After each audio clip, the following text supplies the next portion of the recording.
आज बहुत ही इंटरेस्टिंग बात करने वाले हैं क्योंकि सवाल ही कुछ ऐसा है। देखिए, आज से 2 रोज़ पहले मैंने इलेक्शन के ऊपर एक वीडियो बनाया था जिसमें मैंने पिछले 25 सालों का रिकॉर्ड आपके सामने रखा हुआ था। पूरा डेटा मैं आपके सामने रखा हुआ था कि पिछले 25 सालों में जो 5 इलेक्शंस हुए हैं उनमें इलेक्शन से 6 महीने पहले और 6 महीने बाद मार्केट के कैसे सिचुएशन रहे हैं। मार्केट से पहले के सिचुएशन की अगर मैं बात करूं तो बहुत अच्छे रहे हैं। मार्केट के बाद भी सिचुएशन अच्छे ही रहे हैं, बट कुछ साल ऐसे हैं जिनके रिजल्ट उतने अच्छे नहीं रहे हैं रिटर्न्स के मामले में।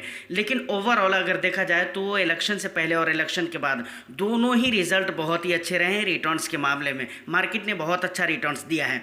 लेकिन वहाँ पर मैंने उस वीडियो में एक चीज़ कहा हुआ था कि भाई इलेक्शन के जो पीरियड होते हैं ना, बीच के टाइम, समझ रहे हैं, जो जिस टाइम में इलेक्शन चल रहा होता है, जो इलेक्शन की तारीख होती है कि इतनी तारीख से इतनी तारीख तक इलेक्शन चलेगा, तो वो बीच का जो टाइम पीरियड होता है ना, उसमें इलेक्शन के बारे में मैंने ये कहा था कि इलेक्शन का जब पीरियड ये बीच वाला चल रहा होता है उस टाइम पे अक्सर सालों में ऐसा देखा गया है कि मार्केट में काफ़ी ज़्यादा वोलेटिलिटी रही, मार्केट में काफ़ी ज़्यादा उतार चढ़ाव का माहौल बना रहा, मार्केट में बहुत ज़्यादा फ्लक्चुएशन देखने को मिलते रहे। इसके अलावा और भी बहुत सारी परेशानियां वहां पर देखने को मिली थी। लेकिन 2024 के इलेक्शन की अगर बात की जाए तो यहाँ पर उतनी ज़्यादा परेशानी देखने को नहीं मिल रही है जितनी कि पहले देखने को मिली थी। ख़ास तौर से अगर आप 10 साल, 15 साल, 20 साल, 25 साल या इससे और भी बैक में जाएं तो जितना ज़्यादा आपको दिक्कतें पहले के इलेक्शन के पीरियड के बीच में देखने को मिला था 2024 के इलेक्शन के बीच में नहीं है। इसके पीछे का रीज़न क्या है, बात को यहाँ पर समझना पड़ेगा कि भाई इलेक्शन चल रहा है, मार्केट अपने ऑल टाइम हाई को पहुँच जा रही है, रीज़न क्या है इसके ऊपर हम बात करेंगे। तो वीडियो बहुत ही इन्फॉर्मेटिव है, एक लाइक कर दीजिए, शेयर कर दीजिए। चैनल को अगर अभी तक आपने सब्सक्राइब नहीं किया है तो चैनल को भी ज़रूर सब्सक्राइब कर लें। डायरेक्ट मुद्दे पर आते हैं सर। ठीक है, जहाँ तक वोलेटिलिटी की बात है, उतार चढ़ाव की बात है, तो मैं ये नहीं कह रहा हूँ, बिल्कुल आप गौर से सुनिए, मैं ये बिल्कुल नहीं कह रहा हूँ कि 2024 के इलेक्शन में ऐसा नहीं हुए हैं, बहुत बार ऐसा हुआ है। लेकिन ये भी हकीकत है कि मार्केट अपने ऑल टाइम हाई को भी पहुंची है। तो ये थोड़ा देखने में और सोचने में थोड़ा अजीब सा लगता है। प्लस मार्केट के जो पुराने रिकॉर्ड हैं उसको देखिए और 2024 के रिकॉर्ड को देखिए तो कई हिसाब से डिफरेंस नज़र आते हैं। तो इस पे बात करना है और ये जानना हमारा मकसद है। तो ऐसा क्यों है, तो इसके पीछे का 3 रीज़न है जो कि मेजर रीज़न है मुझे लगता है, समझ रहे। और मैं ये चीज़ अपने अकॉर्डिंग ही बता रहा हूँ, ऐसा नहीं है कि ऐसा किसी किताब में लिखा हुआ है या किसी मैगजीन में लिखा हुआ है या कहीं और पर किसी वेबसाइट पर लिखा हुआ है, ऐसा कुछ नहीं है। आपका क्या ओपिनियन रहेगा इसके बारे में आप भी मुझे ज़रूर बताइएगा। पहला रीज़न जो कि मेरी तरफ से नहीं है, इसको और भी लोगों ने एक्सेप्ट किया है और ये न्यूज़ भी निकल कर आ रही है कि पहला रीज़न क्या है। तो पहला रीज़न ये है कि भाई बड़े बड़े जो ब्रोकरेज हाउस है, बड़े बड़े जो म्यूचुअल फंड हाउसेस हैं, वो ये मानकर चल रहे हैं कि 2024 का जो लोकसभा का इलेक्शन है इसमें एग्जिस्टिंग सरकार ही फिर से सरकार बनाने वाली है। यानी अभी अगर देखें तो 2024 तक किसकी सरकार थी हमारे देश के अंदर, बीजेपी की सरकार थी। तो बड़े बड़े जो म्यूचुअल फंड हाउसेस हैं उनका मानना है और बड़े बड़े जो ब्रोकरेज हैं वो लोग मान रहे हैं कि भाई फिर से सरकार बीजेपी की ही बनेगी, जिसकी वजह से ये पॉजिटिव संकेत मिल रहे हैं मार्केट में। और मार्केट बहुत ज़्यादा मतलब इफेक्टिव नज़र नहीं आ रहा है क्योंकि ये लोग यही मानकर चल रहे हैं। अच्छा, सिर्फ ब्रोकरेज हाउस की अगर बात की जाए या सिर्फ अगर म्यूचुअल फंड हाउसेस की बात की जाए तो वहाँ तक तो ठीक था, लेकिन यहाँ तक कहा जा रहा है कि अधिक मात्रा में इन्वेस्टर्स की भी संख्या है जो ये मानकर चल रहे हैं कि सरकार बीजेपी की बनने वाली है। तो फाइनली अगर एग्जिस्टिंग सरकार ही सरकार बनाती है देश के अंदर तो उसके क्या रिजल्ट और क्या नतीजे होते हैं, इसके ऊपर मैंने डिटेल्स में बात किया हुआ है इससे पहले वाली वीडियो में। तो मैं तो ये कहूँगा कि एक मरतबा आप उस वीडियो को भी ज़रूर जाकर चेकआउट करिए, देखिए, क्योंकि वहाँ पर बहुत सारी जानकारी आपको मिलने वाली है। लिंक आपको डिस्क्रिप्शन में मिल जाएगा। तो ये पहला रीज़न है, ये पहला रीज़न मेरी तरफ से नहीं था क्योंकि ये न्यूज़ भी निकल कर आ रही है। अब दूसरे रीज़न की अगर मैं बात करूँ तो अमेरिका के अंदर, ये मैं अपने हिसाब से बात कर रहा हूँ, अमेरिका के अंदर इस मरतबा 2024 में अमेरिका के अंदर भी इलेक्शन है, समझ रहे कि नहीं, जो कि हकीकत है। अब अमेरिका के अंदर इलेक्शन है लेकिन यूएस की मार्केट से हाल फिलहाल में कोई ऐसी न्यूज़ नहीं नज़र आ रही है, या फिर वहाँ के जो भी इंडाइसेस हैं उन इंडाइसेस को जब आप देखेंगे तो वहाँ पे कुछ खास असर देखने को नहीं मिल रहा है।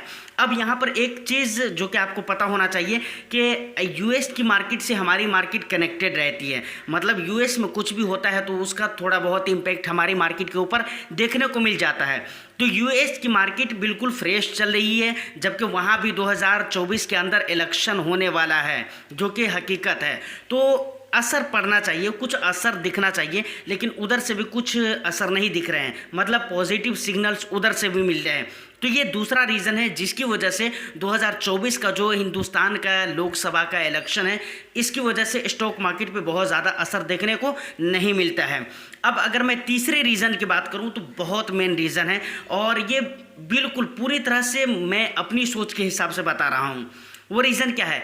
देखिए, पहले मैंने क्या कहा, 20 साल 10 साल 15 साल 20 साल 25 साल पुराने रिकॉर्ड उठाकर देखें तो मार्केट में गिरावट होती थी, वैलेटिलिटी होती थी, मार्केट में लोग निकलने लगते थे मार्केट से। लेकिन हाल फिलहाल में ऐसा ये सारा सीन देखने को नहीं मिल रहा है। तो इसके पीछे का एक और भी बहुत बड़ा रीज़न है कि पहले इंडियन स्टॉक मार्केट के अंदर भी जो फॉरेन इंस्टीट्यूशनल इन्वेस्टर्स थे, जो विदेशी इन्वेस्टर्स थे, उनके कब्जे हुआ करते थे, उनके ज़्यादातर पैसे होते थे, समझ रहे कि नहीं। लेकिन अभी हाल फिलहाल में कुछ सालों से आप देखें तो धीरे धीरे डोमेस्टिक इन्वेस्टर्स का कब्जा बढ़ता हुआ जा रहा है। और म्यूचुअल फंड की अगर मैं बात करूं तो ख़ास तौर से म्यूचुअल फंड के ज़रिए स्टॉक मार्केट में निवेश करने वाले आज के डेट में बहुत सारे इन्वेस्टर्स हो गए, और दिन ब दिन ये संख्या बढ़ती जा रही है। और आपको जानकर ताज्जुब होगा, आज से 3-4 महीना पहले मैंने एक वीडियो में कहा हुआ था कि कितने मतलब साल के हिसाब से कितने इन्वेस्टर्स मतलब बढ़ रहे हैं इंडियन स्टॉक मार्केट में निवेश करने वाले, जो कि इंडियन इन्वेस्टर है, डोमेस्टिक इन्वेस्टर्स हैं। तो होता ये था कि भाई कब्जा उन लोगों का रहता था, ज़्यादा पैसे उन लोगों के लगे हुए होते थे, वो जब चाहते थे मार्केट को उठाते थे, उनको कुछ रीज़न मिलना चाहिए, वो लोग मार्केट को उठाते थे, गिराते थे, वो अपने फ़ायदे के हिसाब से गिराते थे, और फिर गिर जाता मार्केट, बिल्कुल नीचे की तरफ आ जाता मार्केट, तो फिर वो अपने पैसे निवेश करने लगते थे। तो मतलब वो अपनी खुद गर्जी, वो अपने मतलब से मार्केट को जब चाहे तब गिरा देते थे, जब चाहे तब उठा देते थे। लेकिन आज की डेट की अगर बात करें तो इंडियन इन्वेस्टर्स के बहुत सारे पैसे इंडियन स्टॉक मार्केट में लगे हुए हैं, तो ये चीज़ें बहुत हद तक पॉसिबल नहीं हो पा रहा है। तो ये सवाल मुझसे पूछे गए कि इलेक्शन के बीच में मार्केट इतना अच्छा रिएक्ट कैसे कर रहा है, तो इसका मैंने जो सबसे पहला जवाब दिया है कि म्यूचुअल फंड हाउसेस और बड़े बड़े जो ब्रोकरेज हैं, उसके बाद बहुत सारे इन्वेस्टर्स हैं जो ये मानकर चल रहे हैं कि फिर से वही सरकार बनने वाली है। मतलब इस इलेक्शन को सरकार की नज़रिए से अगर देखा जाए तो पॉजिटिव वे में ले रहे हैं वो लोग। तो ये एक बहुत बड़ा मतलब रीज़न है, और ये न्यूज़ भी निकल कर आ रहे हैं, ये बिल्कुल मेरी तरफ से नहीं था। दूसरा जो रीज़न मैंने आपको बताया है कि यूएस में भी इलेक्शन है, जो कि हकीकत है। अब यूएस में इलेक्शन है, ये हकीकत है, लेकिन वहाँ इम्पेक्ट नहीं पड़ रहा है। ये सारी बातें जो मैंने कही वो अपने तरफ से आपको बताई है। उसके अलावा तीसरा जो रीज़न बताया है, ये भी रीज़न बहुत ही बड़ा है, जो कि कहीं लिखा हुआ नहीं है, लेकिन मैंने अपनी तरफ से आपको बताया है। लेकिन ये ज़रूरी नहीं है कि आप इन तमाम तर बातों के साथ, इनमें से 2 पॉइंट जो लास्ट के हैं उनके साथ आप सहमत हों। तो आपका क्या ओपिनियन है, आप भी मुझे बता सकते हैं, क्योंकि आपके जो कमेंट्स होते हैं, आपके जो फीडबैक होते हैं, उसके ज़रिए भी बहुत सारी चीज़ें पता चल जाती है। तो आप अपना फीडबैक ज़रूर दीजिएगा। उम्मीद करता हूं कि ये इन्फॉर्मेशन आपको अच्छी लगी हो, तो एक लाइक कर दीजिए, शेयर कर दीजिए। चैनल को सब्सक्राइब नहीं किया है तो चैनल को भी ज़रूर सब्सक्राइब कर लें। कुछ भी सवाल हो तो आप कमेंट सेक्शन में या नहीं तो इंस्टा पे मैसेज कर सकते हैं। देखिए, अगर लंबी बातचीत करनी हो या लंबा कुछ मैसेज करना हो तो आप मुझे इंस्टा पे ही कीजिए तो ज़्यादा बेहतर होगा, ताकि मुझे रिप्लाई करने में ईजी रहे। कमेंट सेक्शन में बड़ा मुश्किल हो जाता है लंबे सवालों का जवाब देना।